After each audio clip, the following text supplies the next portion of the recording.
Okay, we've had a look at the satellite imagery for this area, and we'll now start to have a look at the elevation model data. Now, elevation data is also stored as a raster model, and here we've got the shuttle radar topographic mapping data, SRTM. So this is radar imagery that was collected from the shuttle, I believe in 2001. We also have data from PDO, and I'm not exactly sure what the derivation is, or what the provenance rather is of this data.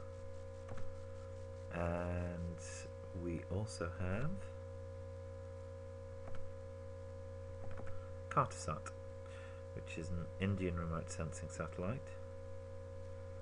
And here we are.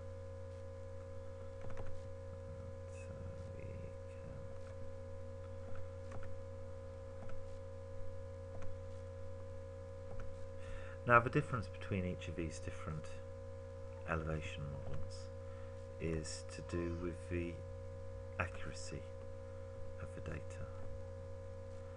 Now, that's equally to do with the spatial cell size on the ground, and also the error associated with the height estimation. So if we scroll through each of the different data sets, we should get an indication of the changes in spatial resolution. So here we have the DEM from Cartosat, and we can pick up the drainage channels quite clearly and in quite a refined way. We're then going to move down to the PDO data, which is at 40 meter resolution. And yeah, we can still see the major characteristics of the drainage pattern, but we can't see the finer tendrils of the smaller rills and gullies.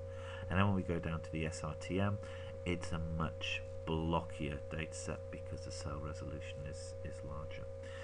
The DEM data from the SRTM is actually surprisingly accurate here, so we have good quality data across the board.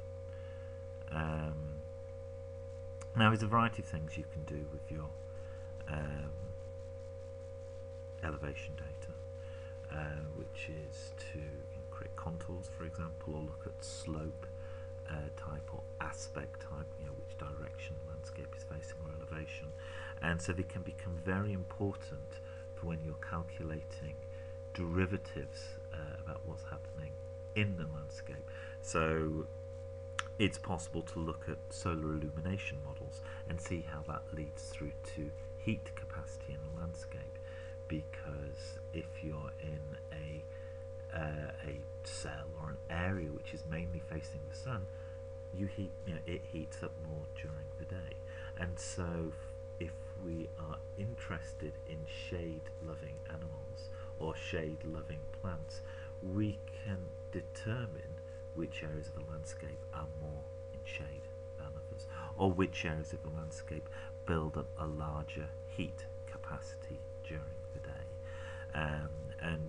But equally, we can look at how landscapes form. We can look at topographic variations, saddles and plateaus in the landscape.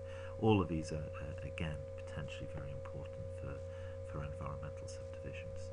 But I noticed as we were loading up the data that we have a variety of data that's already extant. So here's some 20 meter contours, which are probably going to take a reasonable while to load. So again, we have contour data, and we have similar data as well from the SRTM, but it covers a much, we don't have the SRTM, but we do have it for PDO at 50 meter intervals. Okay, and we'll open that up. Right, and we can say, there is a generally good relationship between the two extracted layers, but it's you get the impression, particularly in respect of fluvial morphology, that the Cartosat is a much better interpretation. Okay, so that's just overlaying some DEM